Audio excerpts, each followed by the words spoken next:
अस्सलाम वालेकुम, उम्मीद है आप सब खैरियत से होंगे।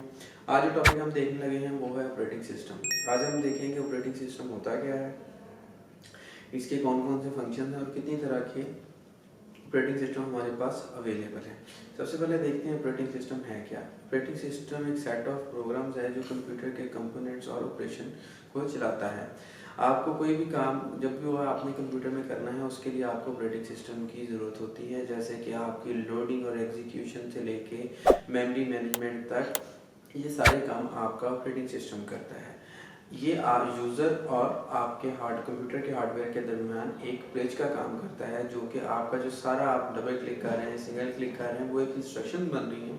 वो इंस्ट्रक्शन ऑपरेटिंग सिस्टम समझता है, इंस्ट्रक्शंस को वो उन स्पेसिफिक पार्ट्स तक लेके जाता है और वहाँ से जो इन्फॉर्मेशन उससे गेट होती है वो आप तक लेके आता है।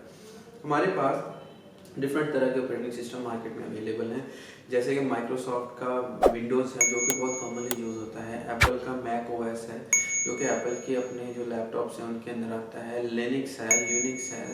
इसके अलावा बेशुमार ऐसे ऑपरेटिंग सिस्टम हैं जो कि मार्केट में फ्रीक्वेंटली अवेलेबल हैं। हमारे पास डिफरेंट तरह के ऑपरेटिंग सिस्टम होते हैं, जैसे कि मल्टी यूज़र होता है, मल्टी प्रोसेसिंग होता है, उसके अलावा मल्टी टास्किंग होता है और टाइम शेयरिंग होता है। अच्छा, मल्टी यूज़र ऑपरेटिंग सिस्टम ऐसा ऑपरेटिंग सिस्टम होता है जिसके ऊपर एक से ज़्यादा यूज़र अपना काम कर सकें। इसकी वाज़ेह मिसाल आपका लिनक्स, यूनिक्स और विंडोज़, ये जो आप विंडोज़ इस्तेमाल करते हैं 8 है। इसके अलावा मल्टी प्रोसेसिंग ऑपरेटिंग सिस्टम वो ऑपरेटिंग सिस्टम होते हैं जिसके अंदर जो ये आपका काम है वो आपके कंप्यूटर में एक से ज़्यादा प्रोसेसर लगे होते हैं और आपका काम एक से ज़्यादा प्रोसेसर करते हैं, इनकी स्पीड थोड़ी ज़्यादा होती है। इस तरह के आपके सर्वर्स 2012 के विंडोज सर्वर 2012 की जो है इसके अंदर आपका मल्टी प्रोसेसिंग ये ऑपरेटिंग सिस्टम था। इसके अलावा मल्टी टास्किंग ऑपरेटिंग सिस्टम होते हैं जो कि एक से ज़्यादा टास्क परफॉर्म कर सकते हैं। जिस तरह कि आप अगर मूवी देख रहे हैं और मूवी पॉज करके आप ताकि कोई अपनी माइक्रोसॉफ्ट वर्ड की कोई फाइल चलाते हैं, तो दोनों काम अगर आप सेम टाइम पे करते हैं, मूवी नहीं देख रहे, गाना सुन रहे हैं, तो गाना भी सुन रहे हैं, अपना काम भी कर रहे हैं, मल्टीटास्किंग कहलाती है।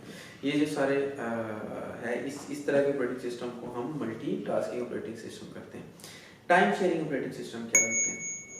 Time sharing operating system time share करते हैं प्रोग्राम के हिसाब से। कैसे? अगर आप एक प्रोग्राम आप चलाते हैं और वो कुछ टाइम लेता है एग्जीक्यूट होने में, वो डेडिकेटेड टाइम उस प्रोग्राम को देना, इसके साथ ही आप एक दूसरा प्रोग्राम चला लेते हैं। अब जिस टाइम पे जिस प्रोग्राम को थ्रेड की या ऑपरेटिंग सिस्टम की ज़रूरत होगी, ये ऑपरेटिंग सिस्टम उसको वो वाला हिस्सा प्रोवाइड करेंगे ताकि वो काम हो सके। इसकी स्पीड थोड़ी तेज़ होती है। ये नेटवर्क के दरमियान आपस में स्विच करते हैं, ज़्यादातर नेटवर्किंग वाले जगहों पे काम आते हैं। इसके बाद हम देखते हैं कि कंप्यूटर सिस्टम्स की टाइप्स कितनी होती हैं। सबसे पहले स्टैंड अलोन ऑपरेटिंग सिस्टम है, उसके बाद आपके सर्वर ऑपरेटिंग सिस्टम आते हैं, उसके बाद आपके मोबाइल ऑपरेटिंग सिस्टम आते हैं। सबसे पहले हम देखते हैं कि आपके stand alone operating system. Stand alone operating system आप वो ऑपरेटिंग सिस्टम है जो कि आप नॉर्मली अपने डेस्कटॉप कंप्यूटर पर, लैपटॉप पे इस्तेमाल करते हैं। इस तरह के पहले डॉस था जो बेसिकली कमांड लाइन इंटरफेस था, उसके बाद विंडोज़ आई जो कि ग्राफिकल यूजर इंटरफेस था, एप्पल का मैकिंटॉश है। इसके अलावा आपके पास यूनिक्स है, लिनक्स है। यूनिक्स बेसिकली 1970s में आया था, पहले कमांड लाइन आया था, उसके बाद ग्राफिकल यूजर इंटरफेस आ गया। लिनक्स है, लिनक्स ओपन सोर्स है। इसके ओपन सोर्स से मुराद है कोई भी बंदा इसको डाउनलोड कर सकता है फ्रीली और अपने मुताबिक मॉडिफिकेशन उसके अंदर कर सकता है अगर उसको कोड आता है तो। इसके अलावा मोर इंटरेस्टिंगली क्रोम का जो कि गूगल का प्रोडक्ट है, क्रोम का क्रोम ओएस है, Chrome operating system. Basically Chrome operating system web based operating system है।